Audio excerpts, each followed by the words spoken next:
I am on the range all day, every day, and the last thing I want to do when I come home is clean my gun. But I have a few different tips and tricks to make that experience much more enjoyable and much faster, but every single time pass that function check. If you've never done this before, cleaned your gun that is, I'm going to walk you through the steps, actually how to clear and safe your gun and make sure that everything's good before you go, and also walk you through the pieces of equipment that I use to make the experience a lot better. When I was deploying, I would clean this gun every time I went out, and that was to make sure that it functioned properly every time. But we were doing more of like this battlefield quick cleaning.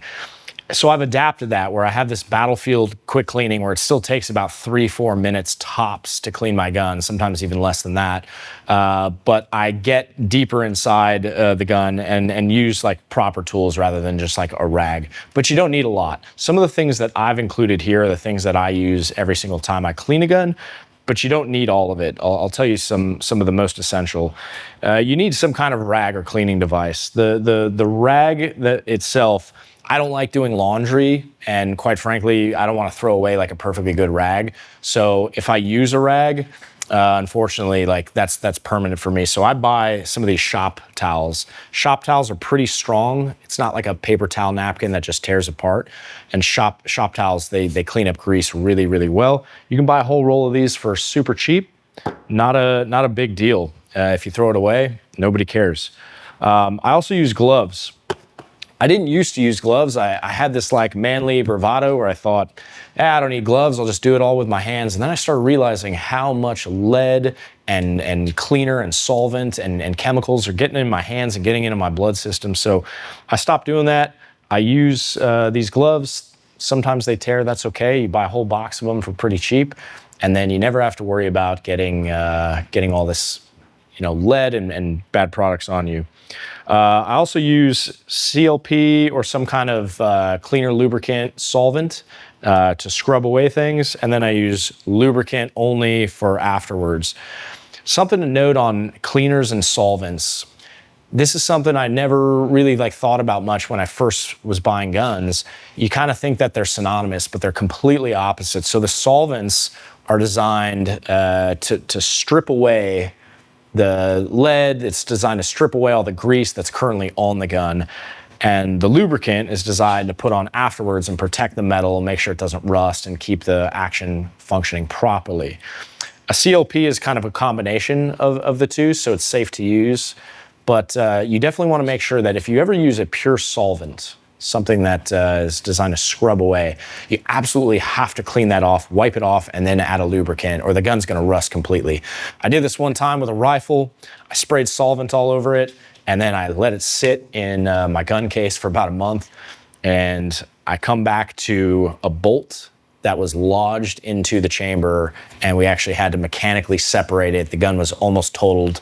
I had to get rid of the upper and buy a completely new upper and bolt carrier group for it. So definitely not a mistake you want to make. That cost me a lot of money. Always finish with a lubricant on your gun.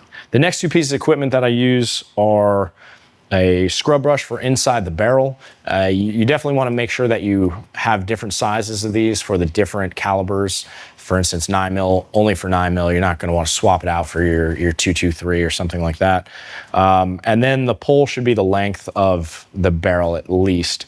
You can get away with having those snakes. A snake is really good too, but a scrub brush is really going to get out the hard, born-on particles that a snake doesn't necessarily get out. And then a toothbrush. You can use a ratty old toothbrush that you have. You can use more of those brass wire brushes. These ones work just as fine, and you never have to go any worse than this. You can pay money for it, or you can use an old toothbrush. Totally fine. Lastly, the two things that I use. Cotton swabs, because that gets your nooks and crannies where your fingers can't. Then the barrel cotton squares. This is something after you put the scrub through your barrel, you're gonna wanna push this through as well and collect all the grease, gunk, lead, whatever the heck that is, and get it out. You can buy all of this on like an Amazon or some kind of online gun store. You can buy them cheaply. You can buy most of this stuff at home good places as well, like a Home Depot or even your grocery store, except for maybe the lube and the solvents. Those might have to be more specific to gun stores. Walmart, I think, has these as well. So how much time do you think you need to clean your weapon? Well, if this is your first time, I'd definitely set aside like 15, 20 minutes for it. But you should be down in your routine. You could be done with this in under 5 minutes. I think a minute and a half is probably what it would take me to disassemble this, scrub, brush through it, give it a quick wipe down, and then do a function check if I was really pushing it for time. But under 5 minutes is completely doable. There's really no excuse for you not to clean your gun. It's more of just a laziness thing. But it's going to affect you in a few different ways. If this is a gun that you carry and you don't clean it, but you train it, if this thing doesn't work, it's life-saving equipment. So you definitely want to make sure you're not carrying around a dirty, non-functioning weapon. But you'll start seeing things like jams in the form of stovepipes. You'll be getting double feeds. I've even seen where I've sent my rifle through millions of rounds and I've had debris go inside into the trigger and actually block the trigger firing mechanism. So I've had the gun actually just not even fire. So I've tested these things. I've tested my guns to find out how many rounds I can go through without cleaning. When you have a good factory gun, like a Glock or an M&P, a SIG, like guns that are reputable brands, those guns can go a long time without cleaning.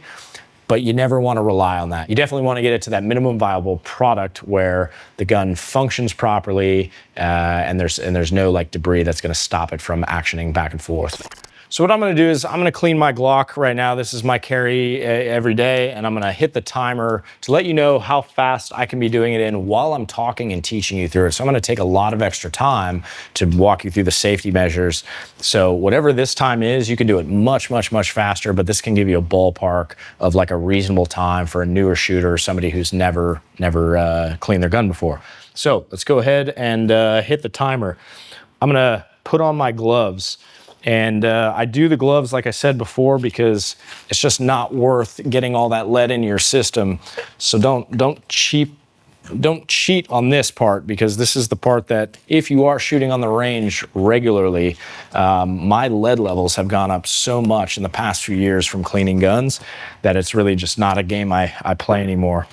Whenever I clear and safe my gun or load and make ready, it's always the same process. I go magazine, then slide. So magazine is out, and then I lock the slide to the rear, and I check with my finger and visual, chamber and magwell. And I do that 2 times. I never skip it because that's how complacency happens and that's how accidents happen. I send my slide forward, and then what I want to do is I want to get this ammunition completely out of the way. I want to make sure that whenever I'm cleaning my gun, I want to keep the ammo completely separate from the live gun, because I have lots of friends and clients who this has happened to. They fire off a round and it's completely avoidable. You can really mess up doing that. So I want to lock the slide back on this Glock. Your gun may be different, but I'm using the Glock. This is what I have right now. I pull the, well, there we go. That's the only problem with doing this with rubber gloves, is that sometimes those gloves get stuck. So I have my lower and I have my upper. My upper, I'm gonna take out the spring and guide rod, and then I'm gonna take out the barrel and chamber, and now I have pretty much all the access I need to like the combat expedient way of cleaning. All right, so first thing I need to do is strip the solvent, or use the solvent to strip all the particles. So I lay it on some kind of a napkin like this shop towel or an actual towel, and I'm just gonna spray it down quickly. And my slide, it's just macro. I take a toothbrush and I just scrub the heck out of this thing. And what I'm really trying to get into is the rails and the face. So on the face of the chamber where the firing pin hits, there's this little hook, and it's the extractor. And what that does, that hooks onto the piece of the brass that flings those bullets out, right? So you want to really scrub that extractor, because if you don't, that gets gummed up and it'll fail to extract and you'll get jams. So then the other thing is scrubbing the rails, because you just don't want friction. Friction causes jams. We want everything to move smoothly. So I've scrubbed that, and I'm just gonna leave that there.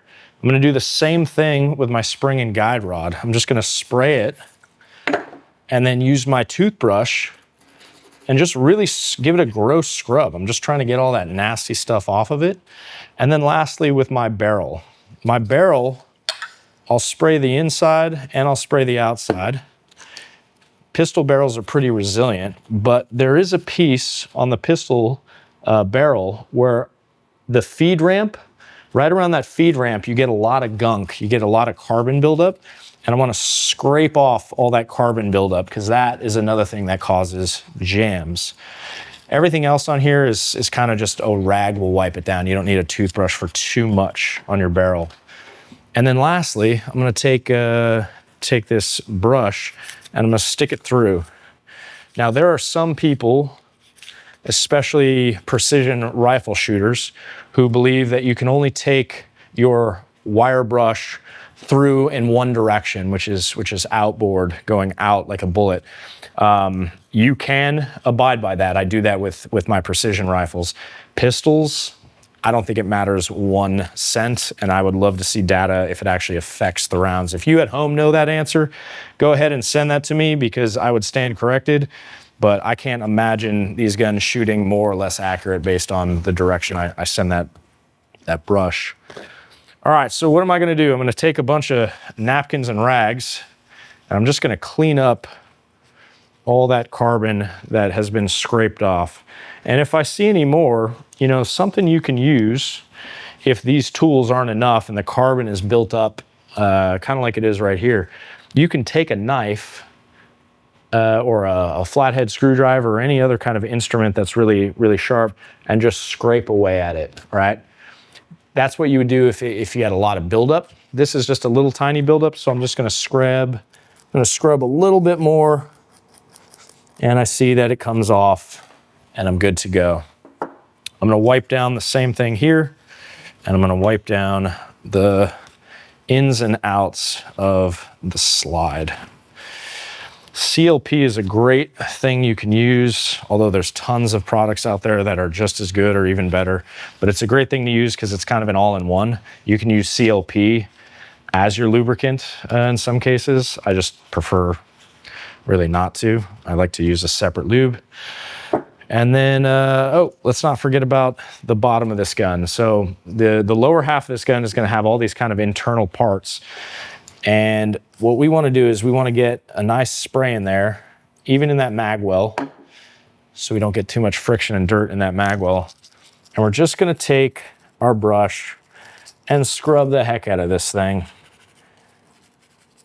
Paying really close attention to that feed ramp area, because that near that chamber, that's where a lot of carbon, and when the explosion happens with the round, a lot of carbon gets built up there. And we want to clean it because it causes a lot of stress on and wear and tear on those parts. And we don't want that. The few parts that do break on pistols happen to be those parts that are right there near that chamber. You know, your slide locks, like the slide locking levers, and some of the more internal pieces of the trigger. Those pieces, they're pretty strong, but they do become delicate when they get dirty and they're worn out over you know, lots of reps. So I'll give it a big macro wipe down, inside and out. It's okay to leave some on because this isn't just purely a solvent. There's also lubricant in it. If it's a solvent, you got to go really, really fine in there and make sure that you're getting all the solvent off so you don't have a rusting gun like I do. Now, if your gun is incredibly dirty and you want to take the time, you can now take your cotton swabs and really get in there and get that dirt out. You see from this gun, I haven't cleaned this in a long time, and using this cotton swab, I'm getting a ton of dirt that I didn't get with, you know, the toothbrush or the napkin. And that's okay. But The scrub brush that I just used in the napkin is the perfect battlefield cleaning, where you can keep going for, you know, thousands and thousands and thousands of rounds and it'll function properly. The Q-tip is just an added tool. It's here, it's fast, and you get that deeper, much better cleaning without taking up too much time. We're gonna put this gun back together. But before we do, we wanna add just a little bit of lube in certain places. So where do I wanna add my lube? Well, I wanna add my lube a little bit onto the rails, and I wanna add my lube. I put a little bit of lube into these connection ports here. And then I'm gonna put a little lube inside the slide on the rails. You can always lube the springs. I think from the cleaning, there's enough lube on here, and you can always add lube to the outside of this, but I think that just ends up being a lot. And when you put too much lube, when you fire, it all sprays back in your face. So to avoid that, just don't put too much. All right, now let's put this gun back together. So we're gonna take the barrel and chamber, we're gonna stick that down upside down. We're gonna take our guide rod and spring and place that in. And then we put the gun back together. Now for this part, I'm gonna take my gloves off and we're gonna do our function check. Now the function check is so important, because you just clean your gun, but now does it work? Did you put it back together? So really important that your function check works properly. I get all the extra gun lube off, and this is the step of my function check. So I put it back together and I'm going to give it a rack. I'm gonna pull the trigger and I'm gonna hold it. Boom. I hear the click and I know it works properly, but I'm holding the trigger back. I rack one more time and I let go of the trigger and I hear a click. That click is super important. Now I know that this gun functions completely properly. If I had a safety on this, I'm also gonna test the safety. Does the safety function? But most importantly, once again, I'm gonna pull the trigger and I hear it fire, I hold it back, I rack it, and when I let go, I should hear a click, and I do. Now I know the gun is completely function checked.